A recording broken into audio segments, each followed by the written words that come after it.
Hello, fellow Movie Crusaders, and welcome to our latest episode of the Weekly Crusaders. My name is Sean Waskrug. With me, as always, is Brian Michaels, and we are talking about two movies that came out during the week of, and I had to look because I always forget.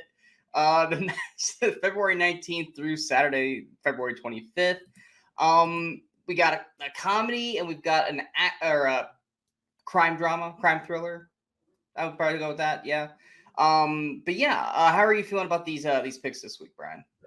There's a couple weeks early on in the year where it's kind of harder to find as many, and there's other weeks that I have like 12,000 picks we want to talk about. So this time it's like it was a little bit slimmer pickings, but which is I think why you kind of dipped back into recent ones again. Yeah. For the second week in a row, and then for me, I picked one that it wouldn't be my first choice on most weeks, but for this week, it'll do. Yeah, when we get into March, that's when it really starts to become a torture for me and Brian because we both have like 5 movies each week that we would love to talk about.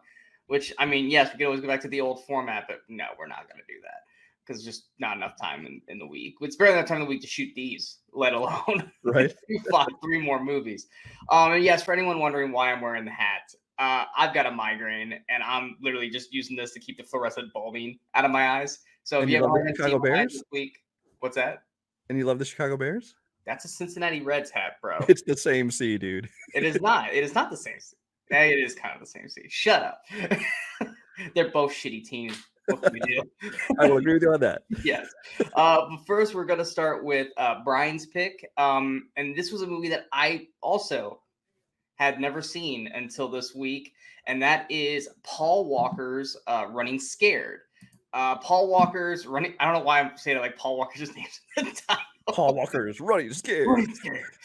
Running Scared came out February 24th, 2006, had a budget of $15 million, had a weekend opening of $3.08 million. It was number 9 its opening weekend, which was its highest ranking, and had a finished box office of $9.38 million, $6.86 million domestic, and $2.52 million international.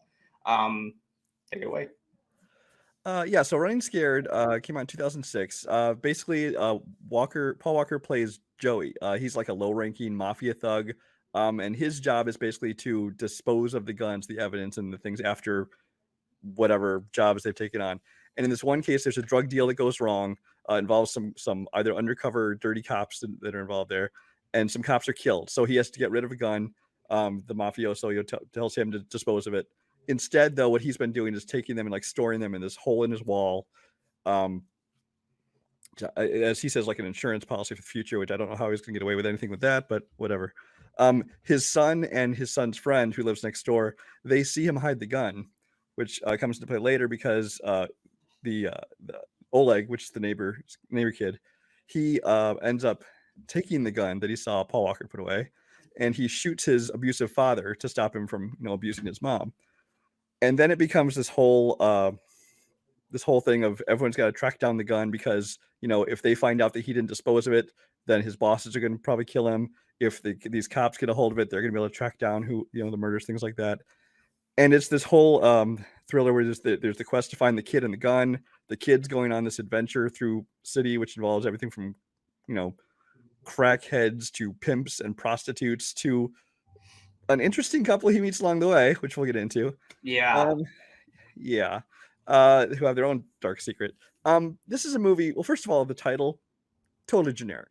Absolutely the most generic title in the world. And it's always going to be The Other Running Scared. It's always going to be one as not the Billy Crystal, Gregory Hines one. So there's that. Well, first of all, what were your thoughts on the movie? So, had you heard of it even going into it? What's that? Had you even heard of this movie before you watched it? Well, that's the thing. It's part of me is trying to remember. I mean, unless I'm thinking of a different movie. I think there was one time, it must have been like a year or so after this came out. I went over to, I can't remember if they were buddies of mine or if they were work colleagues. And it was more like their roommates had either this on or it was another gritty crime thriller with Paul Walker. And I can't remember. I want to say it might have been this. And I remember I stopped and I was like, oh, wait, that's Paul. I didn't hear that was any good. And so I kind of dismissed it and went, back in the other room to play video games or whatever the hell we were doing. And so that was the gist of it. Now, I remember when you picked this, I was like, I think that's the Paul Walker movie, but I really didn't remember or know anything else about it other than Paul Walker's in it. So that was my gist of it because I didn't go watch a trailer, and I try to do that with Brian. I try to not watch a trailer beforehand of any of the movies that he picks if I have not seen them, and B, don't look up his Letterboxd score until it's done, so that way I don't have a prior. Well, A, he picked the movie, so obviously he has to like it. Because in most cases. Yeah, well, yeah, he wouldn't pick a shitty film that he didn't like as a pick for this week. That's what Cinemasochism is for.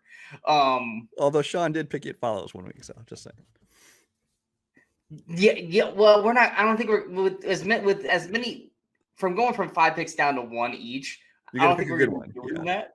We're not doing the I'm picking this pick just to shit on it award like we did a couple times in Weekly Crusaders, which those were always fun episodes. But yeah, so this one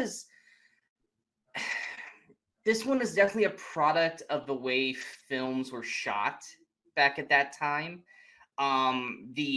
Every movie has to be dark and gritty and shot in a weird, almost like trying to be like video game-esque kind of way. And I've never been a fan of that kind of shooting. No, there's certain people like Tony Scott does that kind of thing well. But this I think was because it was in the late 90s and the early 2000s were just plagued with just every movie trying to be Pulp Fiction. It's like every crime movie had to try and be a Pulp Fiction knockoff. And then it kind of moved into this era like you're talking about now where everything had to be dark and gritty and stylized and over stylized, I would even say. And so, yeah, this is definitely one of those. Sorry, I didn't mean to interrupt you. Go ahead. And I think, no, you're fine. And that's also, I think, part of the reasons why I had issues with Smoking Aces at the same time was that I just didn't like the way it was shot. And that was kind of what was going on with this movie, at least from the get-go, because they're trying to do like this weird, like, almost like, I'm going to call it bullet time, because that's the video game reference for it, where it's like, everything's like, slow down, go through here, check another angle, do this. I'm like, normally when you're doing that, it's because someone has an ability and they're doing that because it's them reacting quickly or it's them seeing it before it happens kind of thing. And here they're just doing it to do it. Just be stylized, yeah.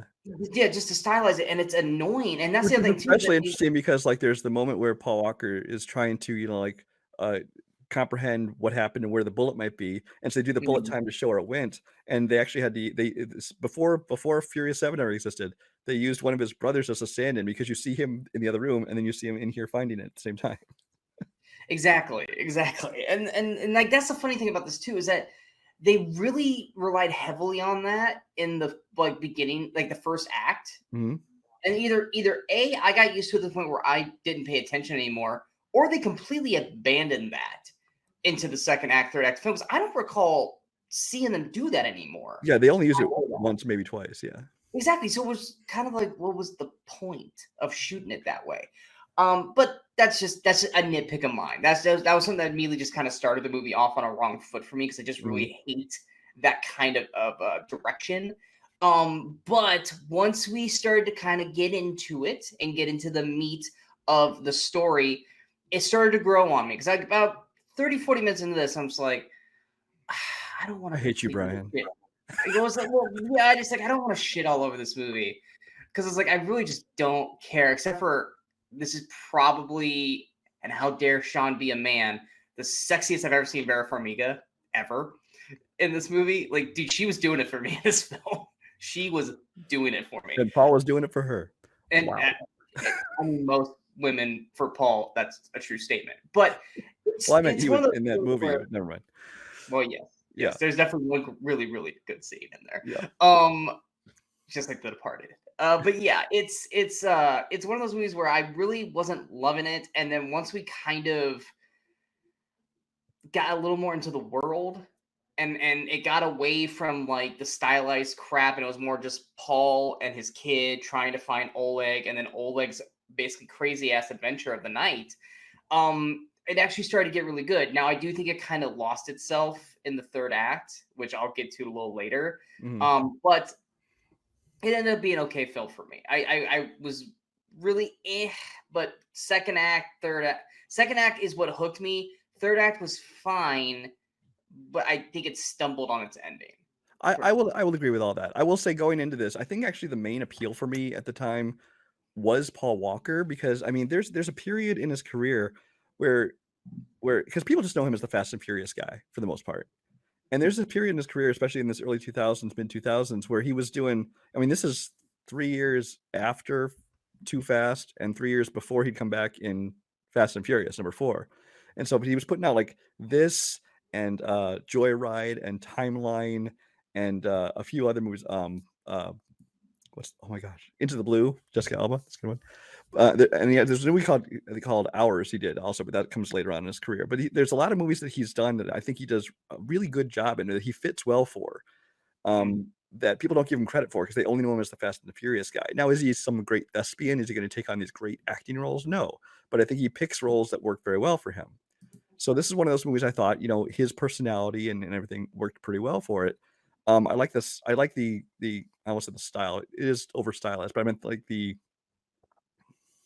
genre of the movie, because it does kind of build in this crescendo until like the big final, the final act, where again they do kind of stumble on that. But I did like that. But like you, once it got to the second act is where it really hooked me, because it kind of started taking some weird turns, which now is as good a time as any to talk about the couple. So Oleg ends up getting picked up by this. They seem like a super nice couple. It's he hid in their van, and hiding. then they found him, and then they just said, "Oh, look, we picked up a stray or something." Yeah. And he went with them, and because they seemed like a nice enough couple, and he's looking for a safe place to be, because in the meantime he's got pimps and people chasing him. It's Elizabeth Mitchell, who you might know from anything from, I think she's one of the Purge movies, to Lost, Santa Claus. And then Bruce Altman plays the dad. And they go and they have this very nice apartment, and then they take him to this room. There's another little girl there, and a boy. Oh, there was a girl and boy. And then it looks like a kid's, like you're filming a kid's TV show or something. They got all this, backdrops and things. There's a video camera set up, and they got costumes and all kinds of stuff, and they want them to. It's clear what they're trying to get them to do. So then, of course, he picks up on it. Something's not right. He gets a hold of a phone and calls up Vera Farmiga's character, who comes to basically save him. And then by the time she realizes what's going on, she finds a closet full of not just costumes, like body bags and drop cloths and all kinds of stuff, and a bunch of videotapes, which clearly these people have, like, these pedophile and child murderers have gone through many children before this one.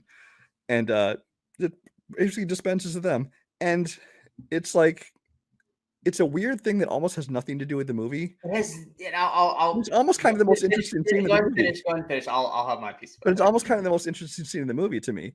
And then looking at some interviews with Wayne Kramer, the director, and some stuff, apparently they were trying to make Oleg's journey almost like a fairy tale. Like the pimp was the big bad wolf, and then these two were it was like Hansel and Gretel, and these two are the witches. And like that's why even there's shots like where he sees them through like the translucent glass, and they look like demons and stuff. And it's just like they either needed to lean way into that and make it that kind of movie, or they needed to leave that out, because as it is, what I would not have picked up on what they were going for. Because over the end credits, there's like fairy tale imagery and stuff from these fairy tales, where it's like, oh, is that what they were going for? Because they did not sell that nearly enough. They didn't. It was confusing as hell. I was going to bring that up. It was like, why is it every time Oleg it was in the bathroom, it looked like fucking Freddy Krueger was on the other end of the window? It's like, does the guy? Because I kept thinking the guy put on some kind of like Freddy Krueger claws. Yeah, it's just, I guess, supposed to be his point where he sees them as these monsters, but it's like, yeah, you didn't quite make that clear. He's never looking at them. It's always behind his back. So it's literally just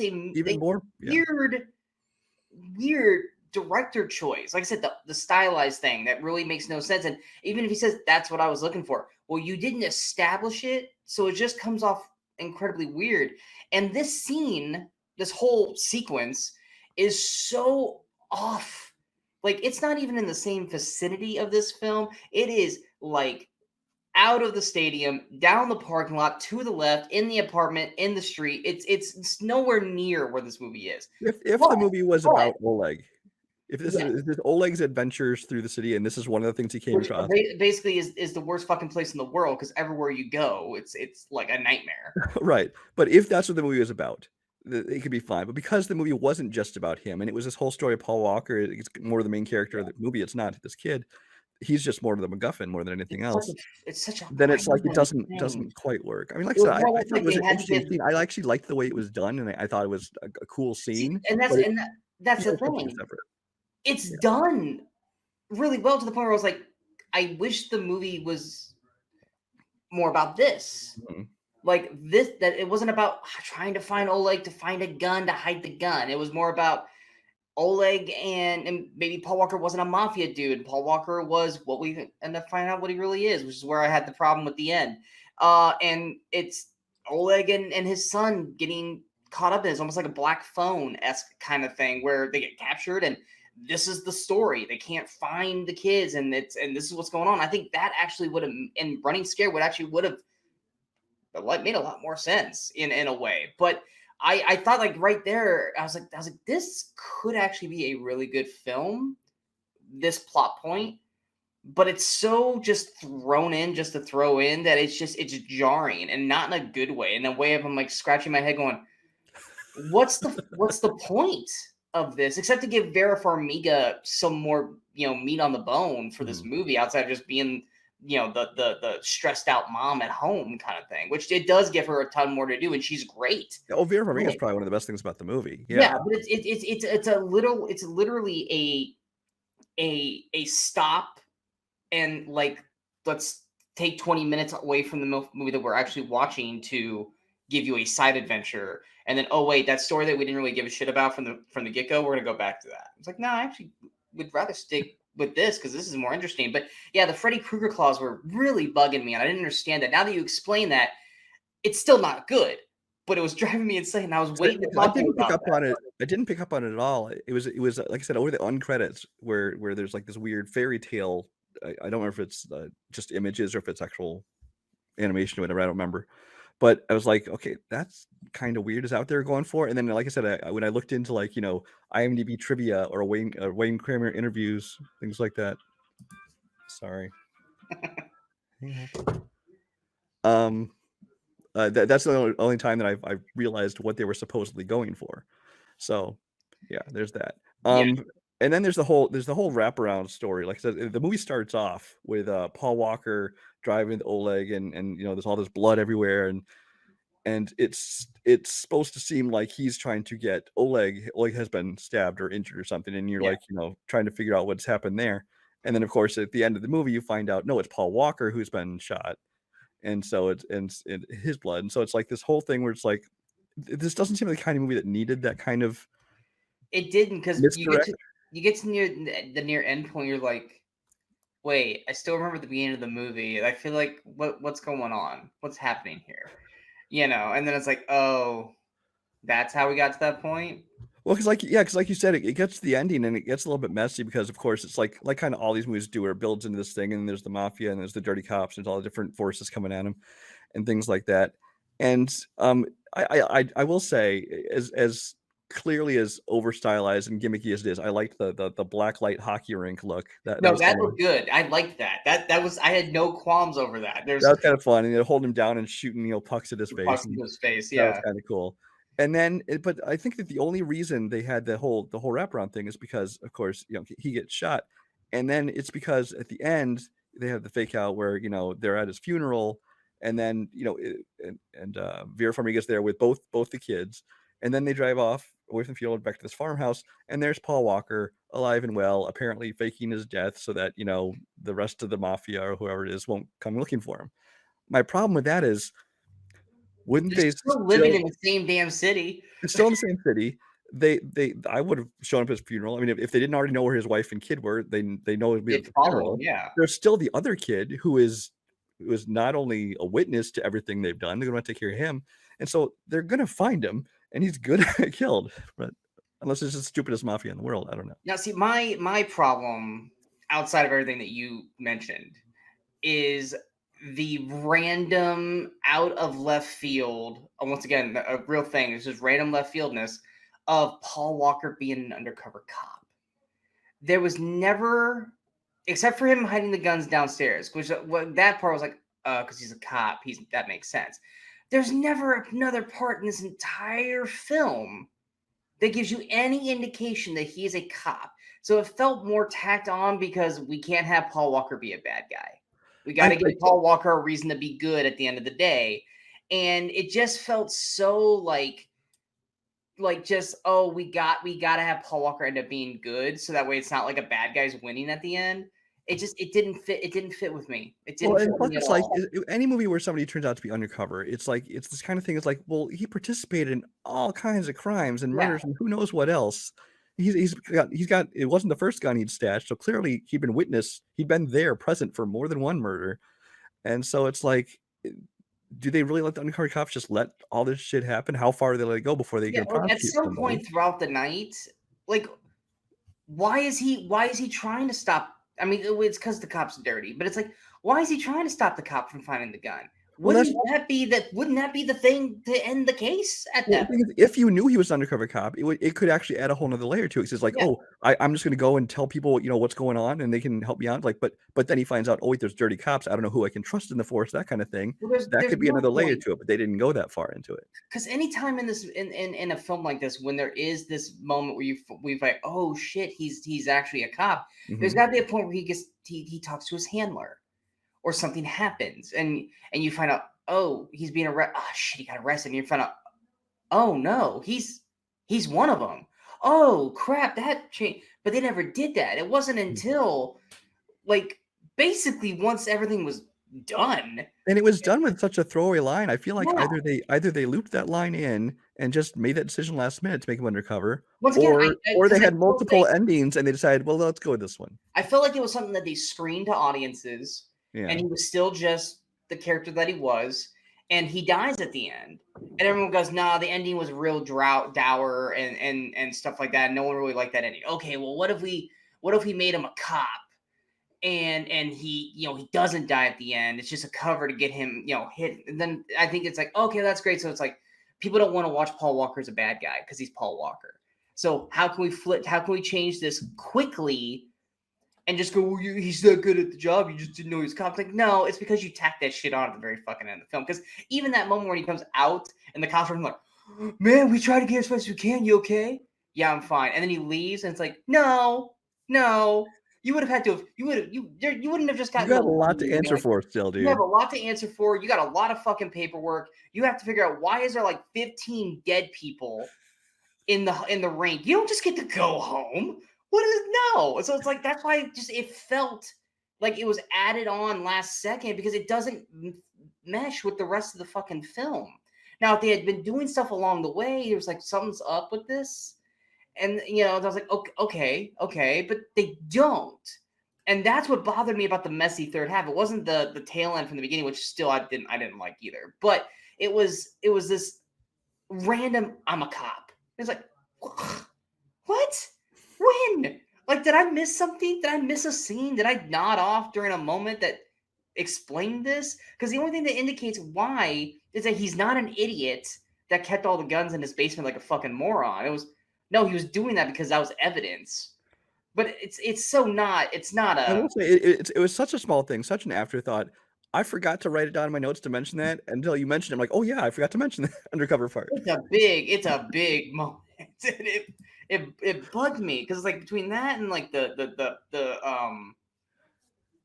almost child rape murderers kind of thing. I was just like, what is this movie trying to do? Which once again is very much of that time frame Mhm. where it was like everything has to be dark and gritty, and everywhere you turn, something bad is happening. Whether it's a pimp, meth head, child rapists, murderers. Everywhere you turn, it's the world is this ugly, ugly place. And honestly, even though you went to Tony Scott on this, it's all this. You know what's I feel like started this trend was like Training Day, which was 3 years earlier. Like that gritty, like everyone loved Training Day. So like, well, how can we shoot this like Training Day? And doing all this kind of stuff. And luckily they eventually abandoned that because honestly, these movies didn't really make a lot of money that did this. Like Butterfly Effect was kind of the same way as too. It was just like there's no happiness in the world. Everything is just dread and shit, and everything sucks, and everyone's evil in their own damn way.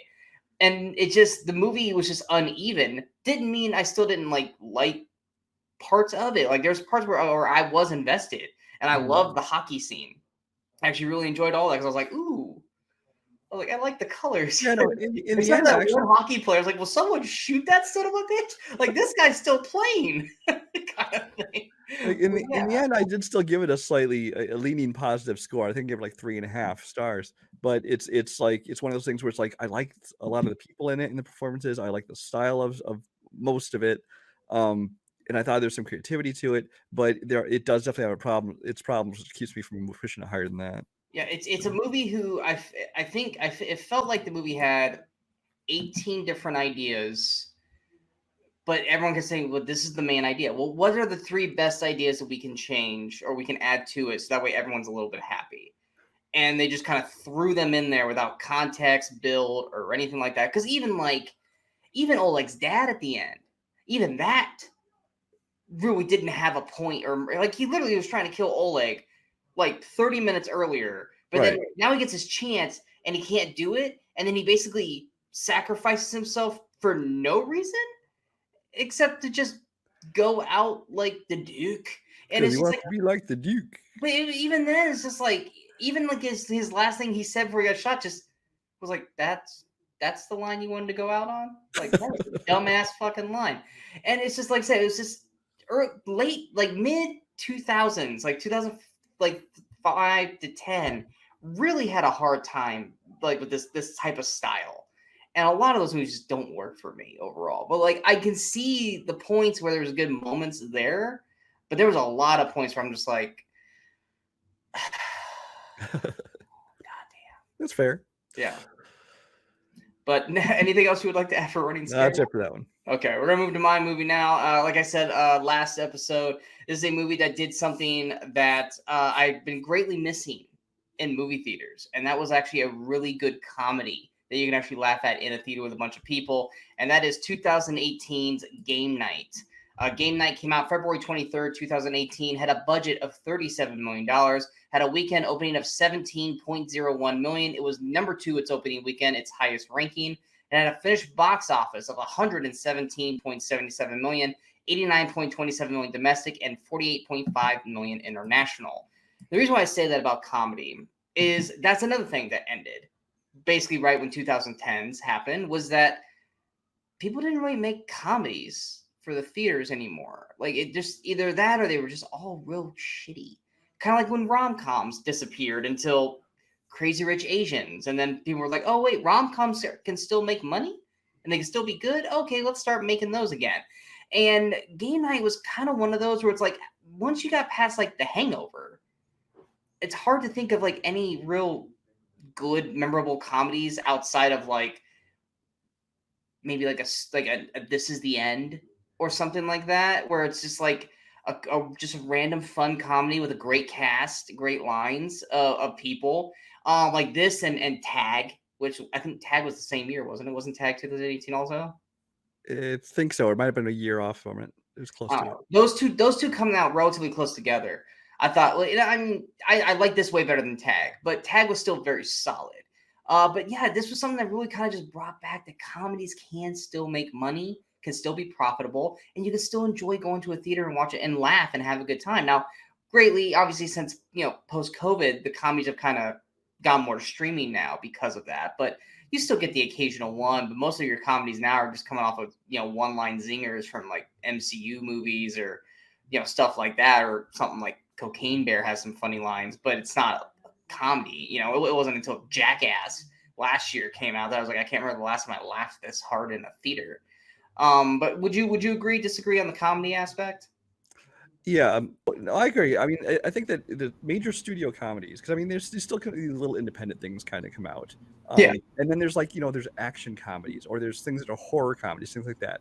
But as far as a straight comedy from like a major studio, those have really are very rare nowadays. I mean, in the 90s and early 2000s, I mean, just look at all the movies that we picked from like the comedies from the early 2000s. Oh, they're all basically in that like 95 to 2005 10-year gap. Right, like comedy was king, but now it's like, I mean, I think part of it is the rise of streaming. Now obviously it's gotten worse now since the pandemic and all these streaming services, more of them have popped up and people have gotten more reliant on them and things like that. And comedy is something they can throw on there because it doesn't need to be a big, like action and sci-fi spectacles you need to see on the big screen. Comedies are the kind of thing you can watch at home. But there's still something definitely to be said about watching comedy in a theater with a bunch of people. But even before the pandemic, when it was just, as streaming was starting up, you were seeing less and less of these comedies coming out to theaters. And this was kind of one of those that was kind of breath of fresh air, because it wasn't, I mean, there are action moments, things like that, of course, but it's not an action comedy. It's pretty much just a straight comedy, a bunch of fun characters. Yeah. And that's why it was kind of something different. And I wish they do more of those still, especially for an R-rated comedy. You definitely don't see those, because they want to go for PG-13 to make more box office. Absolutely. And with this, I mean, probably one of the more consistent comedians or great, comedy actors is Jason Bateman. I mean, you could say Ryan Reynolds, but Ryan Reynolds at this point pretty much was doing rom-coms or action comedies with Deadpool or even The Proposal, stuff like that. Ryan Reynolds is great. But I mean, Jason Bateman, he's the one who's like, yeah, he's going to do a comedy. He's going to be doing a Horrible Bosses or with Ryan Reynolds Change Up. Mhm. Like, he's not much of the rom-com guy. He's the, we're going to make a comedy. We're going to have a good time.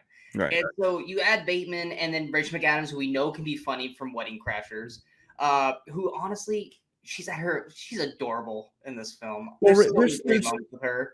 The two things that made me most excited about this movie. One, I liked the guys who directed it are John Francis Daly. I don't remember the other guy's name. John Francis Daly is from Freaks and Geeks, from Waiting, Raptor, and these guys had written Spider-Man: Homecoming. They did the Horrible Bosses movies, things like that, and so they had me excited about it. But the other one was Bateman and McAdams, mostly McAdams, because Bateman, you always know, is solid in comedy. Even if it's a bad movie, he's solid in it. But McAdams is she, at first I was thinking, she doesn't do enough comedies, but I looked at her filmography and it's like she does actually a good balance of like dramas versus comedies, versus, she kind of does literally the first film I ever saw her in was in a comedy, and she was great. And it totally was Hot Chick, and I love Hot. I think I might have first seen her in Mean Girls. But Hot Chick is, I know a lot of people want to shit on Rob Schneider movies, but I love Hot Chick. Hot Chick is such a funny movie. But yeah, that, Mean Girls. Well, that's just it, though. She does a good balance, because then she has Notebook, and she does, dramas like State of Play and some other things I like. And she does a good balance of like major studio movies and like little smaller, independent films too. Mm-hmm. But what I realize is it's not that we don't see her in a certain genre anymore. She just don't see much of her at all anymore. And I was looking, and since 2005, she's only done 5 movies, and 2 of them were small parts in Doctor Strange movies. So there's like 3 real roles in 8 years that she's been in. And I mean, she took like a year off apparently from acting completely before game night. And then since then she's had 2 kids, which explains it. I mean, I'm not going to blame the girl for deciding to have a family. I'm just saying that I think a lot of people really like her. She has a great personality, especially for comedies. And we wish we could see more of her. Well, I mean, it's the same thing with like Isla Fisher, her counterpart in Wedding Crashers. You only see her bits and pieces, and now and then. Now she's doing a little more, and I would say now I think she pops up a little more. But even still, it's still sporadic, and she's a great female comedian. But they were both great in Wedding Crashers. But you don't see Isla had like that brief moment with like the Now You See Me's and all that kind of stuff, and then she kind of hit some speed bumps, and then you kind of went a while without seeing her. But I mean, but with McAdams, she's versatile. She's very versatile. You can find her in any kind of film, and she's great in, I would say, 95% of her roles. There's never really been anything where I was like, man, she was not good in that. Like, I don't think I've ever said that about McAdams. And she makes a great couple. She has great chemistry with Bateman. I think that they play off each other great. I love her like, I don't know the word, naivety, I guess. Like, especially when she's like waving the gun around, she thinks it's all part of the game and stuff like that. She's making them sing into the gun. Yeah, and it's just I love the way that she's just playing that. Like I said, that's the adorableness of her. It's the cutesy little adorable, like the one when it's in the trailer. It's like when the guy gets sucked through the privilege, she's like, yes, oh no, he died. I was like, that is the cutest thing. Like I love that moment of her. There's like little moments with every actor or actress where you just remember these little moments of like just little gems, and that's probably one of my favorite ones of hers. Is just the like, yeah, and then like the split second reaction later, and then like there's so many great gags in this film. For people who don't know what game night is, it's you got Jason Bateman who plays Max and Rachel who plays Annie. They're super competitive gamers, and they meet during a trivia bar crawl night, whatever. They get married. They have these friends that keep coming over for game night. You've got Billy Magnuson who plays Ryan. Is it Lamorne or Lamorne? Lamorne. Lamorne Morris who plays Kevin from New Girl, who I love that actor. Kylie Burnberry who plays Michelle, and basically Ryan always brings a random girl every week. This time, for the main plot story, it's Sharon Hogan I don't know, who plays Sarah. And they're all having this big get together, and the big crux of Max is that he has this brother that he's constantly in the shadow of, which is Brooks, played by the always awesome Kyle Chandler. I mean, I love that man so much. And anytime I get to see him just be super fun and charismatic, I'm all for it. And basically, he always loses to Max. Max is always better at him. He's the way they say it, the better looking, the better. He's way more. What's the word? Not professional. He makes more money. He's successful. Thank you, successful. I wasn't sure what you're going for there. Okay. Yeah, I mean everything that Max can do, Brooks just does better. And when we get caught up to the main story plot, basically Max and Annie are trying to have a baby, but the stress levels from Max are effectively affecting his sperm. And so they're basically having a game night at Brooks's, and Brooks says like, look, whoever wins can win my Stingray, which is like Max's like dream car. But he's like, we're not going to play a regular charades board games. We're going to be doing basically a mystery. Someone's going to come in here, get kidnapped, and then we have to basically find them and save them. Whoever finds them wins the car. Problem is that Brooks has been doing some shady shit, and when the people go to show up to kidnap him, they're actual people showing up to kidnap him, which also works hilariously because that whole scene when they're trying to kidnap Brooks and Brooks is fighting back and they're all just sitting eating, going, this is great acting. And just watching them just go through. There's so many great moments of the scene, but the whole scene or the whole movie is basically they all think they're playing this game, and it's not like this isn't a formula we haven't seen before where the main character thinks it's fake but it's actually real. And that's kind of what the whole group is doing, is they think this is all still part of the game, and then they finally kind of figure it out halfway through. Oh crap, this is real. And they still keep going forward with it, and it's their it's not ambivalence, the word I'm thinking about, but it's their way of stumbling through this effectively is the comedic greatness of it, which one of my favorite comedies, and I know Brian doesn't like the movie because we talked about it during Weekend Crusaders, the Man Who Knew Too Little with Bill Murray is fantastic at that, where you have a guy who thinks he's in a real life play, and he's actually walks into a whole spy thing, and he ends up coming off like the best spy ever, like a Mr. Bean-esque kind of thing, and Bill Murray's fantastic in that. But that's what this is with this cast, and they're all great. You have each one brings a different dynamic. Ryan is like the ladies' man, kind of a buffoon. Sarah is way too smart for him, and so their dynamic works really well. You have the subplot with Kevin and Michelle when Kevin finds out that Michelle hooked up with somebody because they've been together since middle school. I mean, that's a whole side story that's pretty damn funny.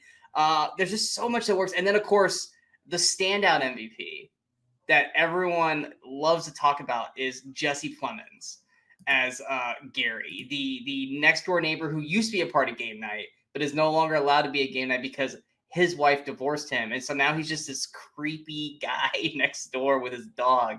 Because they were mostly friends with her, and so they broke up as like, well, he just kind of came with a package. They chose who to be friends with in the breakup, in which they honestly should have picked Gary because he lives right next door kind of thing. But Jesse Plemons is so damn good in this movie.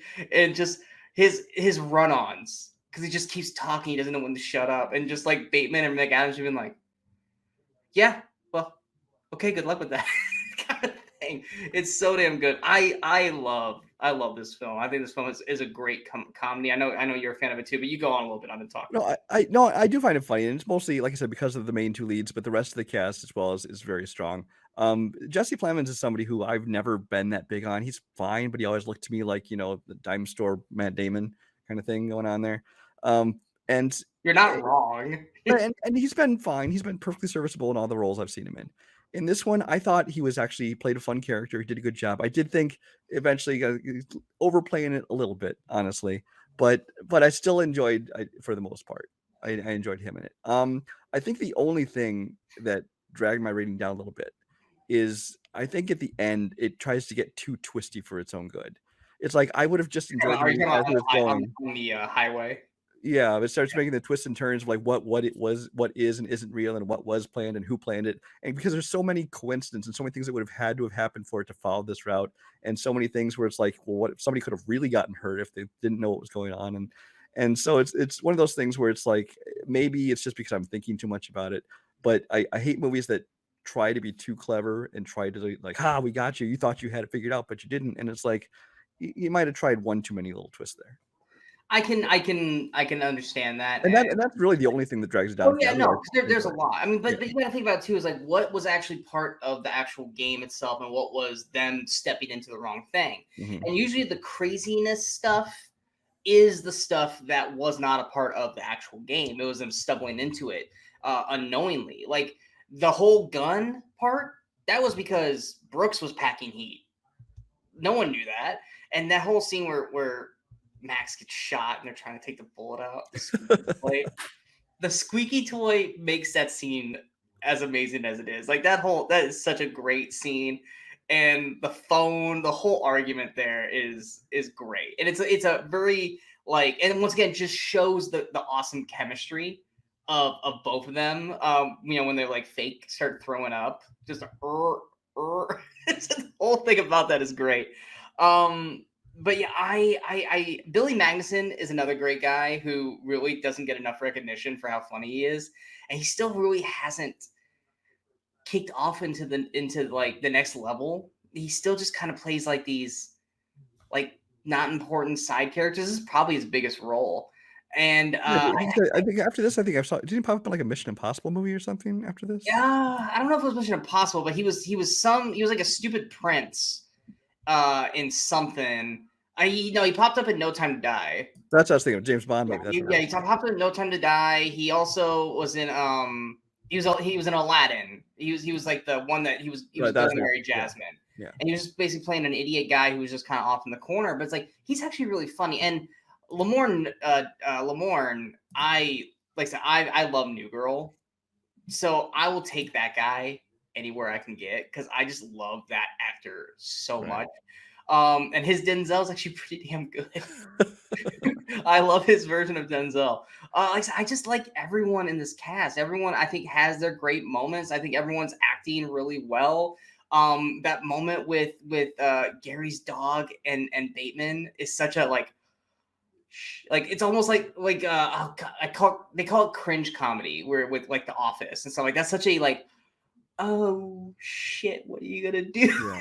Yeah. I love the point where he's like trying to clean up everything, and finally it's just like fuck it and leaves. Like that's the best part. That's the best part. It's like, what can I do? Fuck it. Just we're leaving now. Bye.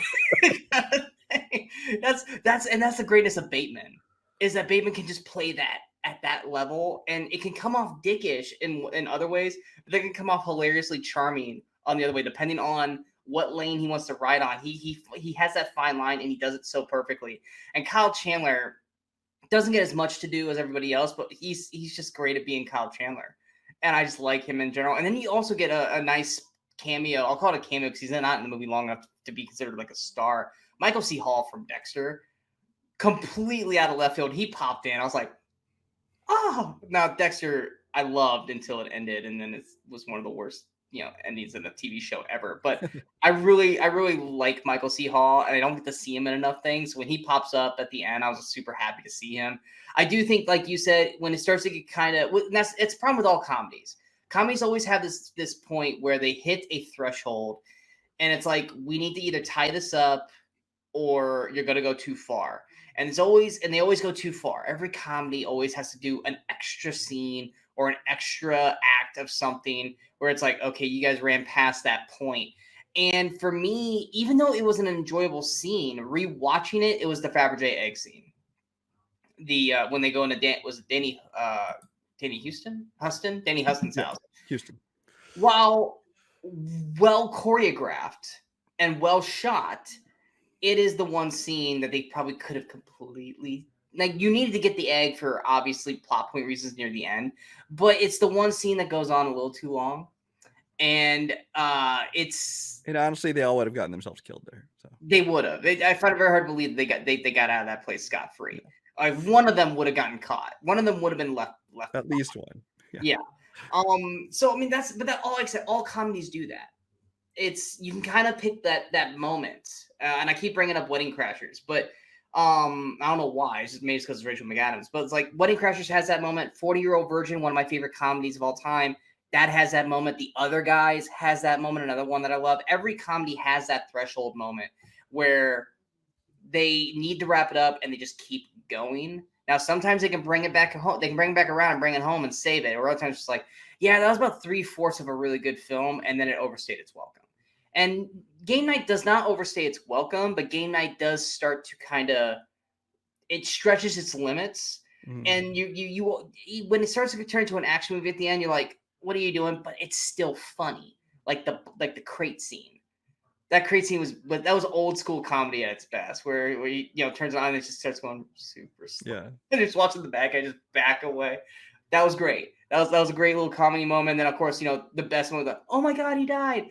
So even though like they shouldn't have done that extra stuff, there's so many great comedy moments in that like 7 minutes that really works really well. And Game Night is one of those movies that brought that rejuvenated light back to comedy in theaters, where you could go and sit in a theater with a bunch of random people and just all laugh and have a good time, and not have to have like a superhero film or something super heavy with the occasional breaks of comedy, where it's like, no, just go and just laugh and have a great time with a great cast. It's very well written by those two directors who, yeah, I know John Francis Daley mainly from Bones, but yes, I do know he was from Freaks and Geeks as well. But yeah, it's enough to the point where I would like to see those guys do more stuff together, or hell, I'd be okay with a sequel to Game Night just to get this cast together. Yeah, I'm not quite sure how you do a direct sequel just because of the concept of it, but it's like, but I know like the director said they would love to make more sequels to this, or if nothing else, just do like the Fish Called Wanda thing, where you get the same cast together and just do a different movie. film. Yeah, I'm okay with that too. I just want this group together because I think this group was a perfect kind of lightning in a bottle group. Now the Game Night atmosphere is that's just fun. Because the Game Night thing, I'm cool with them coming up with a different thing, almost like a Knives Out thing, where it's just like, well, with Knives Out, it's basically just Daniel Craig, but just bring this group together again in some form or fashion. Maybe do a murder mystery and actually have it be like a Clue. I would love these guys in Clue. Oh my God, just do Clue with this group, with those writers. I would be game for that right away. Well, Ryan Reynolds is producing a remake of Clue, so maybe you can call up his friends, Jason Bateman and everybody. And I mean, yeah, sign me right up. I would love. And he was with John Francis Daley in Waiting, so they got connections there. Yes. Do it. I totally forgot about him in Waiting. Waiting's a whole other movie that I can have so much fun just talking about. And there's so many lines on that movie that I've used in my personal life. But Game Night is definitely once again, and I say recent, it's been 5 years, but it's a recent comedy that still is very fun to watch. Whether you're by yourself or with a group of friends, it's definitely an enjoyable watch for everybody. And the cast, like I said, is fantastic. And because Bateman lately, I mean, he's kind of been playing kind of more the dramedy roles, and that's mainly because of Ozark being so good that it'd be nice to see Bateman in some more comedy again. Mm-hmm. Not that he doesn't do it. It's just that everyone knows him as Ozark now, but that's over. So it'd be nice to get him back in a old-fashioned rom-com, or not even a rom-com, just an old-fashioned comedy. And the raunchier, the better. When you let Bateman off the leash, like the change-up, just let him cuss, do whatever the hell he wants. That's where Bateman's key. And then they say, let's get McAdams back out there. I would love to watch, like I said, those two together worked great. Anything else you'd like to add for Game Night? No, I agree with everything you said. Perfect. Wow. You gotta love it when we are both on the same page on something. But that's our episode. If you guys enjoyed this episode, hit that like, share, and subscribe to the channel. So you guys stay updated with all the latest videos pop up on the Movie Crusaders. And of course, you can follow us on all the social media outlets you see below. Coming up next, we'll have another episode of the Weekly Crusaders. Hints for this upcoming episode. Mine is an early 2000s raunchy sex comedy that I, once again, love. I remember watching this a ton when I worked at the movie theater. And Brian's is, what is it, 2017? Mine's a 2010s wedding comedy. Yeah, 2010's wedding. I would say independent because I don't remember it being in theaters in my area. But yeah, both comedies. We're going to stay on that comedy train, enjoy it as while we can. March is going to be a big month for this because there are some great films to choose from. So I hope you guys take out for that. Also, we got Cinemasochism coming up this week. Yeah, we got some doozies. We got some doozies coming. These are gonna be fun. Fun or torturous? Fun. Yeah, fun or torturous. We'll find out once we actually watch them. And then, of course, Creed 3 comes out this week. So we will definitely have a review for Creed 3. Also, I know I said I was going to do a review for We Have a Ghost. I watched it. It's okay. This is, and I was gonna post something about this, but while we're here, this year so far has been the year of it's okay. Here's hoping with March. There's a ton of big movies coming out in March. We're hoping that they go from to that was actually really good. Because so far, there hasn't really been a good movie this year. They've all just been passable to And so we hope that we kick it up a notch. But yeah, Creed 3 is this week. Is there another movie? Operation Fortune. Yes, Operation Fortune. Which there won't be a review of that one, I assume. If I can watch it, maybe, and if it's worth talking about, then I definitely will. I mean, cast-wise, I want to see it, even though I don't like Guy Ritchie. Yeah. I like that cast. So if I can get around to watching that and it's worth talking about, then yeah, we'll definitely have a review. But we are 100% having a review for Creed 3. I just got done watching all 8 of the Rocky Creed movies to get ready for Creed. So we will definitely be having a review for that. Probably coming out late Thursday, early Friday morning. But yes, we are the Movie Crusaders. My name is Sean Watts-Crew. That is Brian Michaels. Until next time, in case we don't see you, go watch the movies and have fun.